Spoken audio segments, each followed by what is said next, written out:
head torches strapped on. Yeah, blimey. Yeah, amazing. You look out to sea and you can see these lights, and then you realise must be they're that Waikiki still thing, surfing in the dark. This is Waikiki Beach, is it? No, not quite yet, no. It's a little bit further to Waikiki. Okay. Wow. For the beach parks.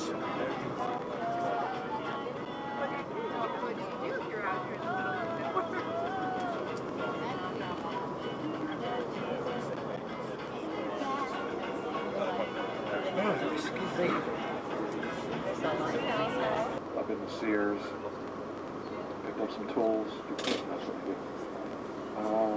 Starbucks. Only around the holidays when we have eggnog. We do that in cold country, get some eggnog. This is Waikiki. I met a couple, well, half of the couple.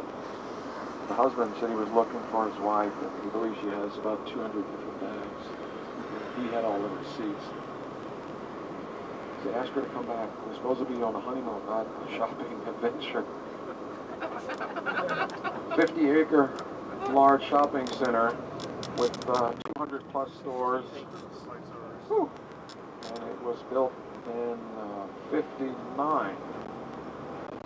Same year that this changed from being a territory to a state. About a few years before they figured out the idea for that TV show. Most famous one? Hawaii 5-0. Yeah, they were discussing Hawaii 4-9. It didn't sound. So they waited and let Alaska become the 49th state and Hawaii the 50th, and then the producers said that one is a little bit more catchy. 5-0, 50th State Police. Here's the difference between Hollywood and real life. State police sometimes are pursuing people across state lines.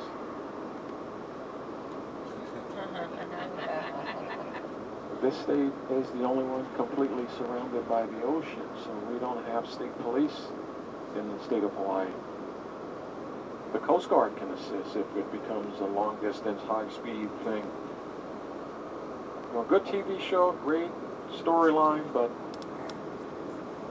Hawaii doesn't have state police. It's the only one completely surrounded by ocean water, and it's the only one that's made up of islands. A little trivia for you. Do they still have that game show, Who Wants to Be a Millionaire? Is that still on TV? That might come up. And the only state, let me think for a second, that has an alphabet that has 12 letters, and most of the words have more vowels than they have consonants.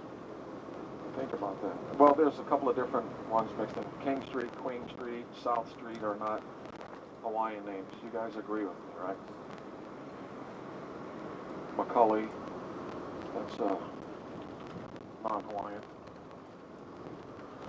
Out in front of us, and before we lose the light, there's a big house up on the top towards our left front. Can everyone see in that direction? Big white house looking out the driver's windshield. What do you do? Say aye. There was he's still an actor, pretty good. My mother was crazy about him. He's in a TV show called Dr. Kildare back in the 60s. Anyone remember who that actor's name was? He was in a TV miniseries called The Thornbirds. All right, let me give you one more clue. Richard Chamberlain. Shogun was one that was, I believe, early 80s TV miniseries. Does that help? Those clues help? Richard Chamberlain. Who? Yes, he was on the Missouri about 3 weeks ago, and unannounced, he was with some friends. And my first glance, I said to myself, he looks like Richard Chamberlain. But I didn't want to say, are you? Then everyone else would have turned around and paid attention and started taking out their pen and paper. So I asked him this way. I said, sir, have you ever lived on Maui? Which he did. And he said, yes. Then I said, did you live on this island? for a number of years up on the hillside? He said yes again. So that house I was pointing to is where he resided for a number of years with his mother when his mother was still alive. That one up on the hillside. And then my third question, I think because he was nodding his head, and I think he liked the way I didn't say, are you? So I went over and shook hands with him, and then one-on-one, he goes, yeah, I don't know.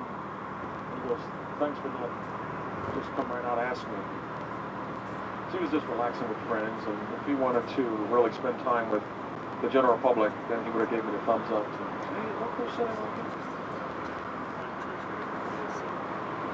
Oh, that's the way to do it. And do some other projects in theater and TV.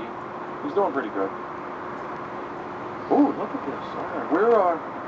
You can now see the hotels, the tops of the hotels. Looking to our left, a little bit over your left shoulder, there's a building with what looks like a UFO sitting on top of it with the red light blinking. Can everyone see that? It's not a UFO. You don't believe in that, right? But that structure used to be a restaurant that had a revolving floor. That particular building is right behind the shopping center. So as we're going this way, looking over our shoulder back that way, from that building with the round structure to that natural landmark, world famous landmark, Diamond Head Crater. Waikiki is back there along the ocean side. We're on the H1. It is an interstate highway. Interesting again that comes up, but we're not going to the state line. Yeah, this bus, this is a brand new one. The older ones they had, they did a couple of tests, and one of them floated for about 7 seconds, and then they became a submarine. For the end.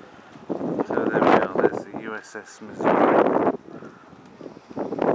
Quite a few of these stars and stripes. So there's the Missouri. Going to go on board that shortly.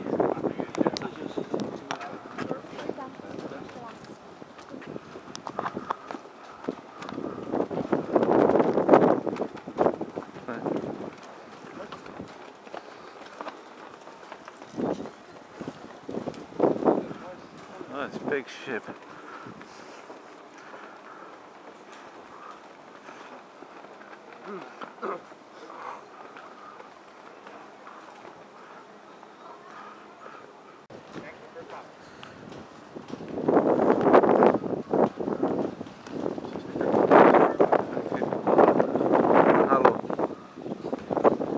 So this is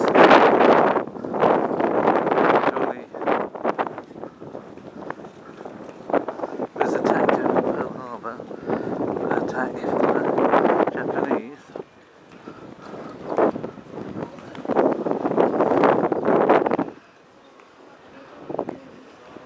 A lot of the things around here are done in the way that they were back then by the looks of it.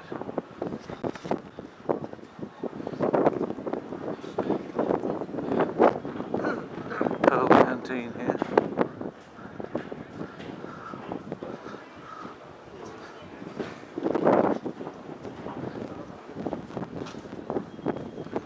The lights of Honolulu in the distance.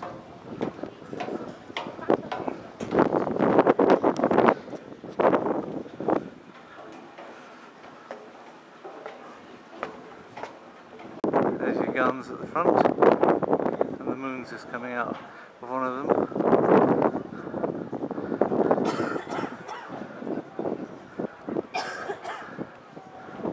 If I did this properly, I can make it look as though the moon is shooting out at the end of it. Yeah. Oh, looks like the moon's come out of the end of the cannon.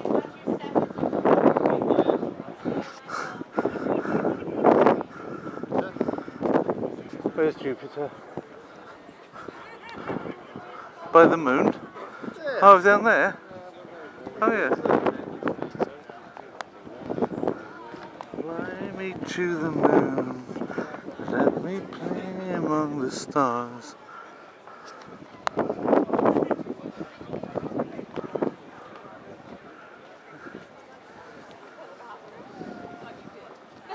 I was like trying to get my camera. It's actually quite steep at this part. Wooden boards. You're just so used.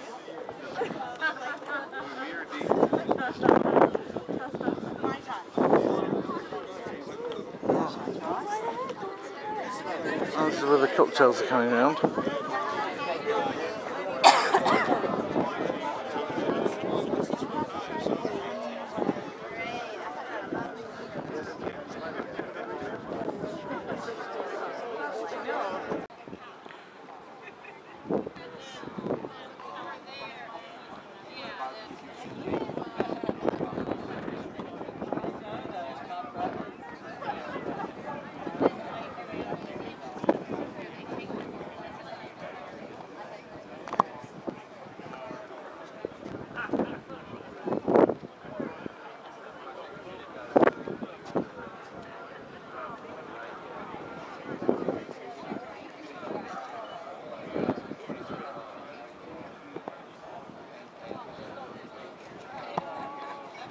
So it was on this deck. It was on this deck That the Japanese signed.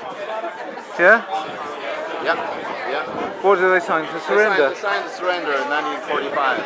And then what- Ended the World War II. So this is the end of World War II on this deck. Over here.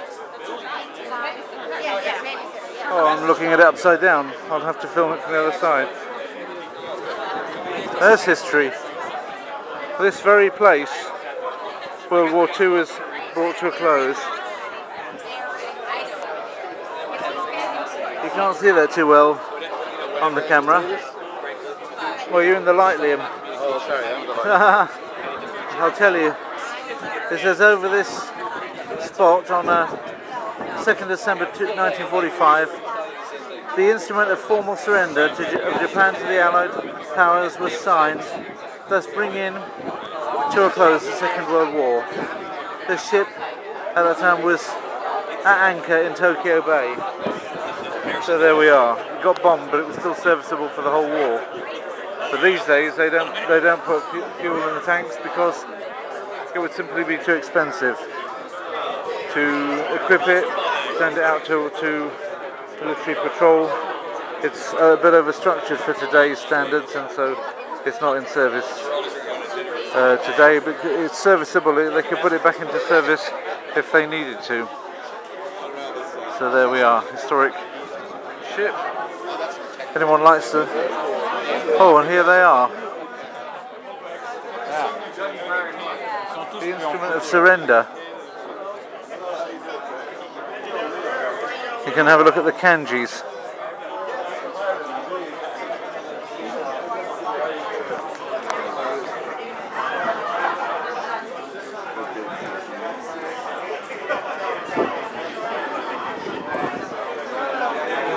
Surrender. Yes. Fune no Kenbutsu. This is a pity, isn't it? Game over.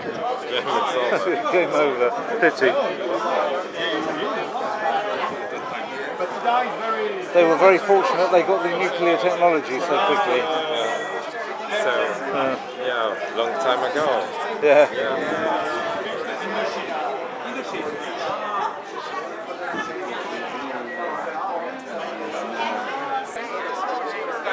Thank you. No, that's wonderful. I'm going to try It to is take my a earnest photograph of it. hope, and indeed the hope of all mankind, that from this solemn occasion a better world shall emerge out of the blood and carnage of the past. A world founded upon faith and understanding. A world dedicated to the dignity of man and the fulfillment of his most cherished wish for freedom, tolerance, and justice.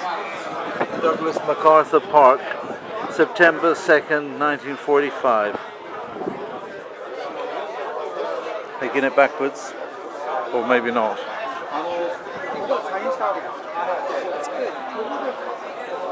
That was wonderful. Thank you. Aboard, so there's aboard USS Missouri, Tokyo, September 2nd, 1945. I'm doing it in American. You're doing it very well. Thank you. So where are you from? I'm actually... You're from Prague. Yes, I'm trying to do it in American. You're doing it in American. So, well Supreme Commander, is that proper American? Sounds it to me. Of the Allied Powers, General Douglas MacArthur begins the ceremony. Is that more or less right? That sounds really good. Is that how you say it? I'm Australian, so mine doesn't sound anything like that. You're an Australian? Yes. Okay, we do it on Australian Okay. then. Representative of the Emperor of Japan, the Japanese government, and the Imperial General Headquarters. Would you say it like that? Almost. That's more New Zealand. That's what they always say to me. That's what Australians always say to me. They It's say, New Zealand. you sound like a Kiwi. That's what they say to me. Back to American then. Foreign Minister Mamoru Shigemitsu signs at 9:04 on behalf of the Emperor of Japan and the Japanese government. You are very good. He sounds like he's from the south of the United States. It's very good. I sound like a Hicks. Yeah, Hicks from General. in America, Hicks from the States. Yeah, General Yoshijiro Umezu, Chief of the General Staff, signs at 9:06 in behalf of the Japanese Imperial General HQ. Yeah. As you're speaking, you're going further Yeah, south. south is It's getting more southern. Yeah. Mexican, yes. I'll need some of that Cajun food. General Douglas MacArthur signs at 9:08 as Supreme Commander for the Allied Powers. Fleet Commander Chester W. Nimitz signs at 9:12 on behalf of the United States of America. General Su Yung Chung, that's in Wade Giles, not in ink, signs at 9:13 for the Republic of China. There he goes. Admiral Sir Bruce Fraser signs at 9:14 for the United Kingdom. Yes, have to use the proper accent for You're that. keeping us very well entertained. Okay, thank you. Here's the Rusky. Okay, Lieutenant General Kuzma Nikolaevich Derevyanko signs at 9:16 for the Union of Third Socialist Republics. Check. He does that one the best, I think. Huh? General Sir Thomas Blimey signs at 9:17 for the Commonwealth of Australia. Commonwealth of Australia did That's that very well. fair dinkum. Fair dinkum. He's doing a fair dinkum signature. Okay, yep. This guy's a shapeshifter. Colonel Lawrence Lord Cosgrave signs at 9:18 for the Dominion of Canada. I don't know if that's correct. They're Canadian and Australian are different, but they still have that.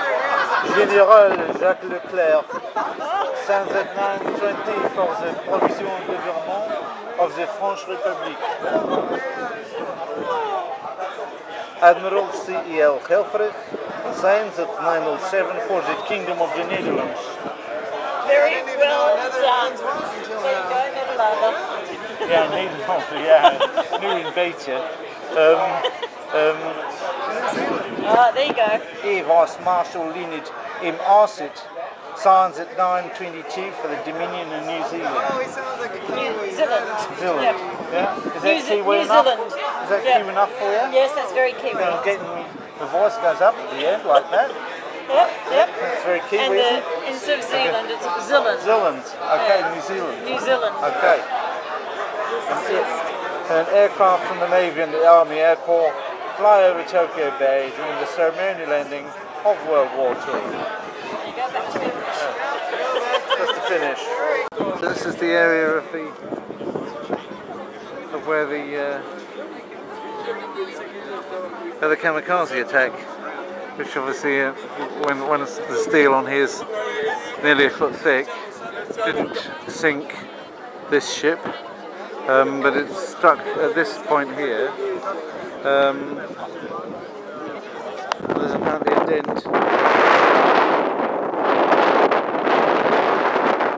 Leaning over with the camera. I'm not leaning against that, but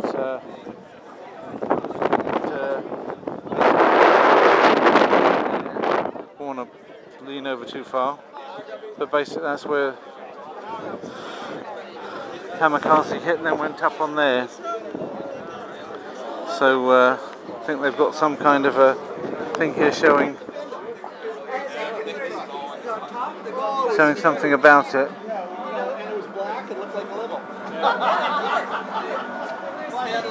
I think this shows the construction, this cutaway just shows the construction of the ship with all the buoyancy chambers and everything, and why it wasn't that easy to sink the thing.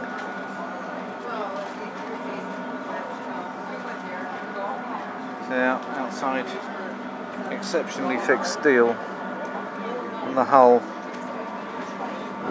so difficult to get through that.